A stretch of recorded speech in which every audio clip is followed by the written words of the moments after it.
Ladies and gentlemen, we are honored to take this opportunity to present our research at the 4th International Conference on Marketing under the theme of The Changing Face of Marketing, Trends, Opportunities and Challenges. The authors of this presentation are Professor Oldrich Kratochvil, Rector of the European Polytechnic Institute in Kunovice, Czech Republic, and Professor Iveta Hashesh, Vice Rector of the European Polytechnic Institute. Our presentation focuses on internal marketing enhances business performance. Marketing management today must face the rapidly changing internal and external business environments and satisfy the requirements of its stakeholders. In the current business environment, it's difficult to predict unforeseen changes. If companies want to survive now, they need to respond appropriately to the changes in the competitive rules of global competition, to climate change, to the gradual depletion of conventional sources of energy, and to the political instability of the modern world. As the future cannot be estimated sufficiently accurately, management and organizational structures should adapt their strategies to these developments. At the end of the last century, most managers would use sophisticated mathematical and simulation models based on the assumption that people make decisions rationally and that the extremes balance the market. In crisis situations, however, these approaches have often failed because people and hence managers don't actually behave rationally in most cases.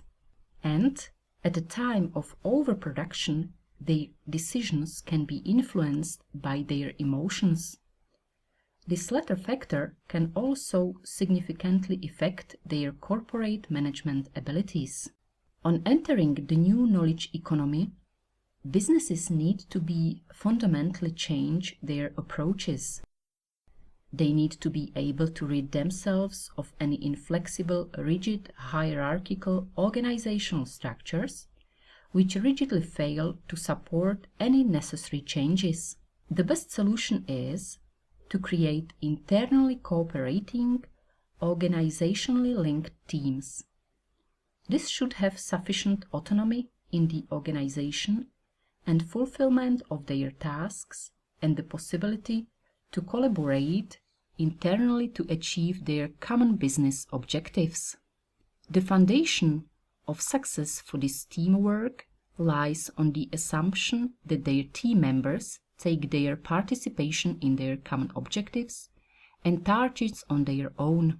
This undertaking will result in the creation of a mini-community based largely on informal relationships.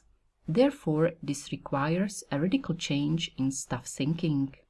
Top management employing effective tools must therefore be the initiator of such a business transformation. This involved having the correct vision, strategic objectives, strategies, and right project implementation. Because this is such a fundamental change in the organization of a business, it's necessary before starting to win over a sufficient number of managers and knowledge staff for these ideas which would need to be supported both formally and informally. The goal is to have similar management structures as have universities or hospitals today. Knowledge-based staff inside a company can create communities for solving these problems or tasks.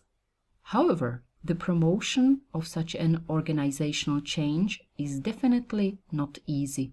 The implementation process of such a change is primarily aimed at overcoming the natural resistance to change. This is unfortunately quite standard and generally accepted for most workers. There are 7 individual steps in changes that are copied in parallel by the so-called phases of change curve, which every worker undergoes during the course of changes. We eliminate resistance to change only by employing the corresponding communication techniques. The basic precondition for the effectiveness of this communication is the trust between the manager, who is responsible for the implementation of these changes, and all of those involved in the changes. All the involved parties experience change, and any implemented changes emotionally.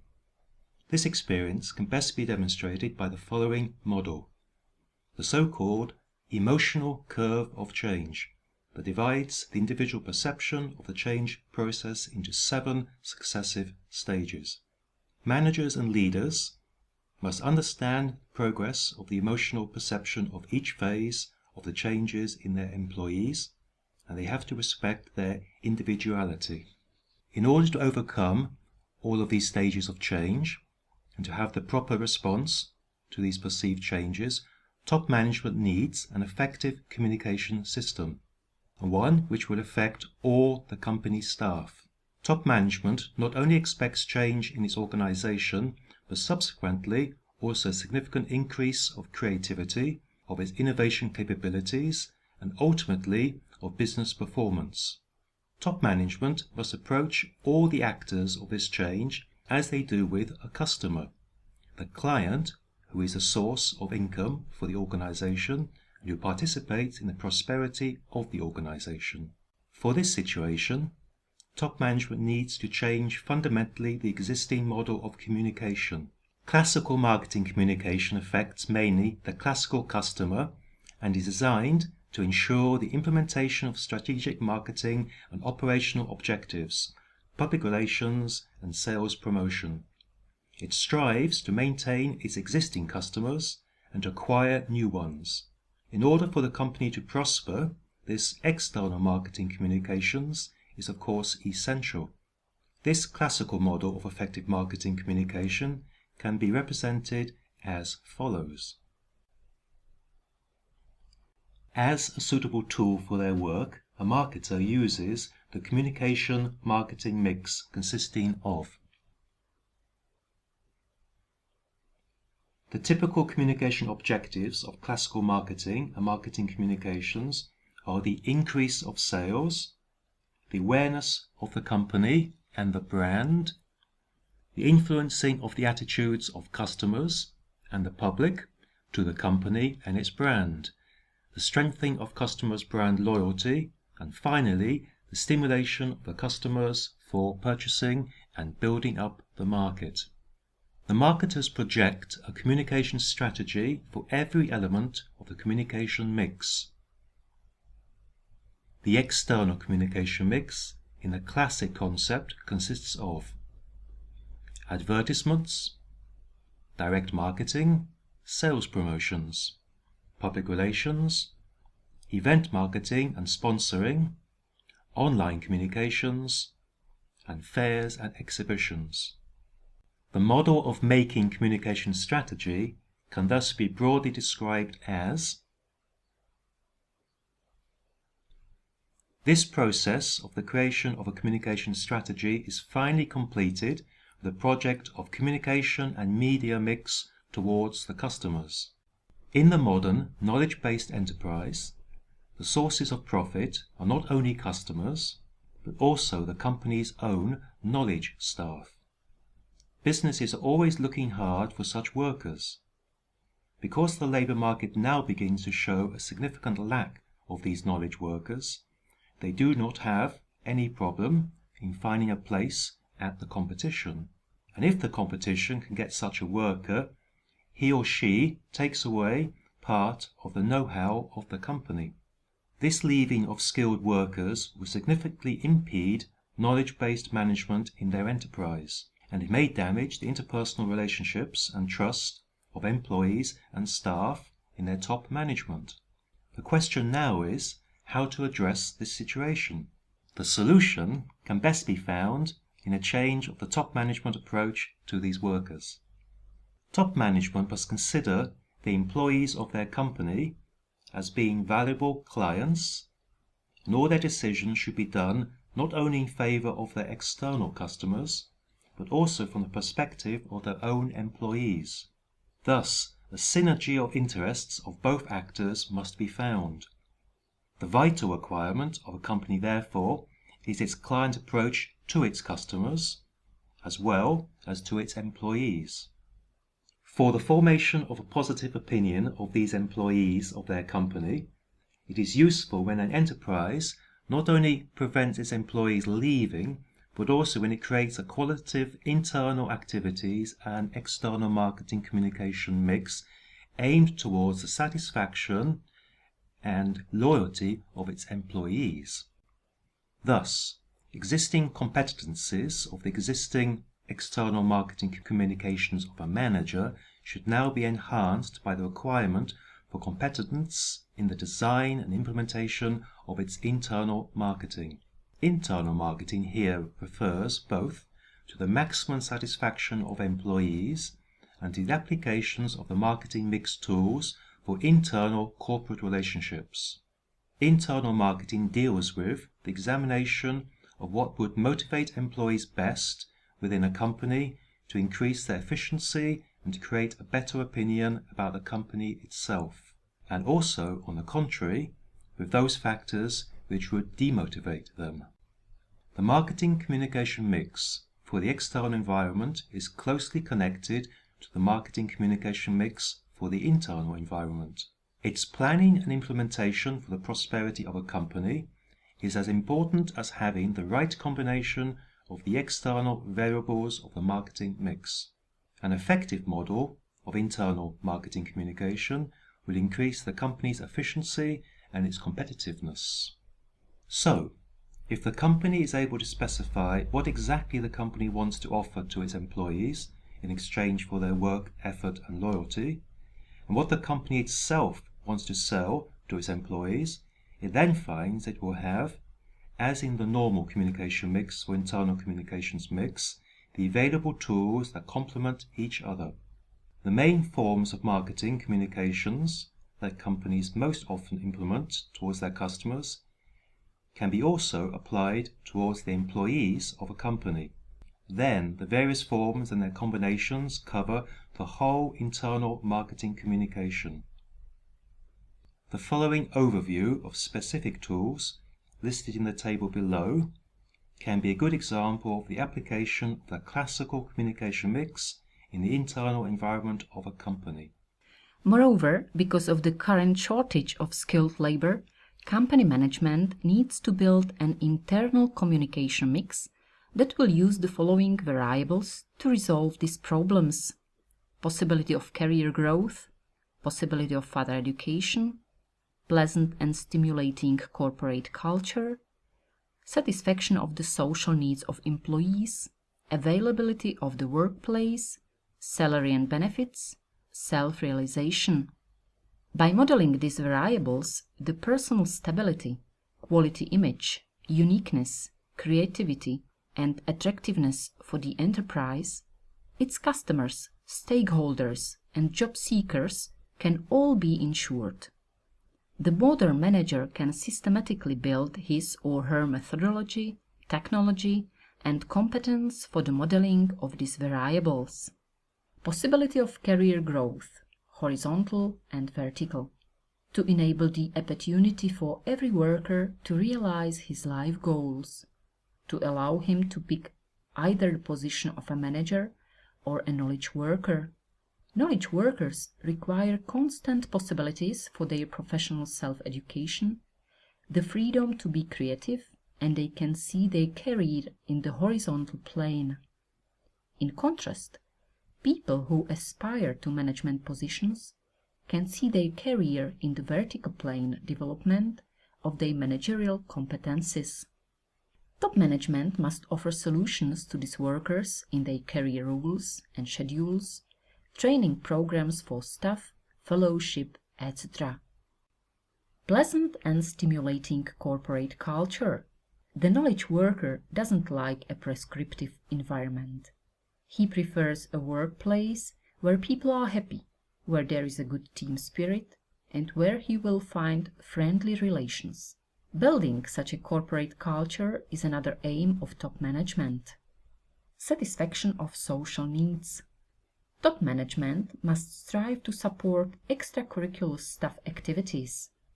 Workers appreciate these public and subsidized recreational events.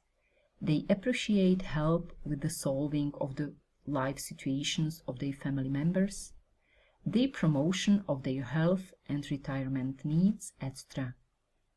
The low costs in these areas can prevent significant losses when the worker leaves on competition. Availability of the workplace.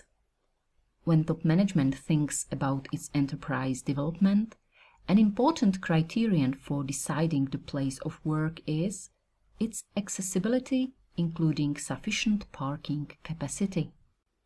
Flexibility of working hours and the possibility to work from home.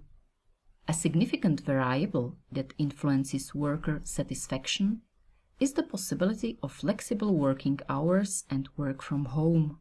This variable is particularly important for women caring for small children.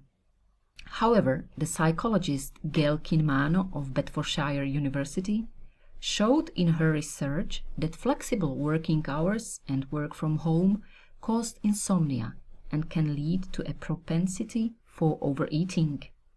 Research in the Czech Republic showed a diversity in the interest of enterprises in the types of working time as shown in the following table. IBM Czech Republic allows its server administrators to work from home. The quality of their work is at the highest level. Their workers appreciate this possibility and they don't point any of the above-mentioned problems. In Britain, if the employee has been working for a company for more than 6 months, he or she has even the right to apply for a flexible start or end of their working hours. Working outside the office, home office, or a part-time job can be partially socially isolating for the worker, but top management can replace this deficit by using targeted joint activities. Salary and benefits.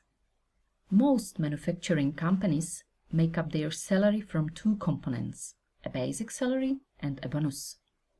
This basic salary is guaranteed to a worker. Premiums are variable and mostly depend on the worker's contribution to economic performance. As for knowledge workers, premiums depend not only on their contribution to economic performance, but also on their contribution to the development of the company as a whole. It's not only the amount of the premium that is important, but also the ratio between both components of the salary. In companies in the Czech Republic, the most commonly used ratio is 70% to 30%. 70% of salary consists of a basic salary and 30% is the premium. In the case of a further increase in staff salaries, the above-mentioned ratio is usually maintained. If the amount of the bonus is below 20%, it causes zero motivation for workers. A manager must also decide whether to give priority to an individual approach for each employee or a team one, and whether an individual performance is more important than a team performance. The most suitable alternative is a combination of both. In the community structure of a company, it's useful to give sufficient freedom for working with the premiums of team leaders. Employees are not motivated, though, just by their salary. There are other benefits which play an important role. Companies use them to build up the loyalty of their employees and the motivation of their employees. Benefits can also be an important decision criteria for job seekers when deciding between several job offers. The offer of corporate benefits is very wide, from subsidized meal vouchers for refreshments at the workplace, to more vacation days, use of a company car, or other leisure employee benefits. The following 2 graphs show the percentage of firms in the Czech Republic that use the following benefits. The following graph relates the number of offered benefits with the productivity of labor. It shows the degree of dependence of labor productivity on the number of benefits offered by an employer. Amongst popular benefits in the Czech Republic are the online portals, the so-called cafeteria. In such an application, employees log in with their username and password. Then you can pay in normal shops or e-shops with a benefit card by using a unique number and PIN. Bonus Sacrifice is a product in which an employee can decide whether he leaves his assigned benefit points in the cafeteria or whether he transfers them to his salary, and of course this is then appropriately taxed. Self-realization. The highest goal for the knowledge worker is his self-realization. He is then aware of his importance for the prosperity of the company, and he wants to manage his work himself as much as possible. His desire is thus logical. If he has to create, he needs freedom. It is in the interest of top management to create such conditions for their knowledge workers so that they can feel they have sufficient space for their self-realization. Another goal of internal marketing communication is to build up good internal public relations. Public relations activities are therefore a part of the marketing. It is focused on the key groups in both the internal and external public, i.e., the customers, suppliers, other experts, and the general public, but also on the employees, shareholders, or other owners, thus indicating the entire group as stakeholders. The biggest group on which internal communication focuses are primarily the employees. For this reason, PR, which is a part of internal marketing, must also focus on them. PR is based on the communication strategy of a company, which includes the whole company communications with all its partners. This communication strategy is based on the company's strategy and the means for its implementation. By the communication strategy, we understand by this a summary of the basic objectives and means to achieve them. As we have already stated, enterprise knowledge management is based on the community culture of a company. From this it then follows that if today's organizations want to succeed well in the first decades of the 21st century, they must first abandon their old, rigid, hierarchical organizational structures, and then establish their presence in a corporation network of interconnected teams. To be successful, it is conditional on a radical change in the owners, managers, employees, and all participating interest groups' thinking. The first step to this building up of community organization is the formation of small autonomous teams, managed for the support of community cooperation in the solving of their important specific tasks. The initial impetus for them is first given by the engaged managers. By using such measures and with targeted internal communications, top management should then be able to promote not only the creation of these teams, but also their successful cooperation.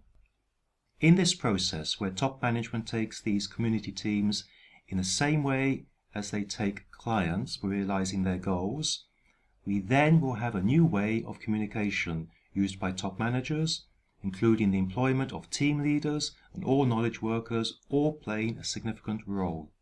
Because these teams and knowledge workers are the owners of the very knowledge which becomes the most important source of enterprise profit, it can thus be expected that it will be necessary to find the answer to the following question.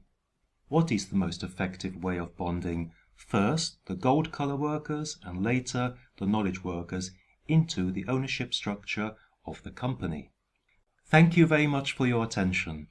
We're looking forward to receiving your questions and feedback. Please feel free to contact us on these email addresses.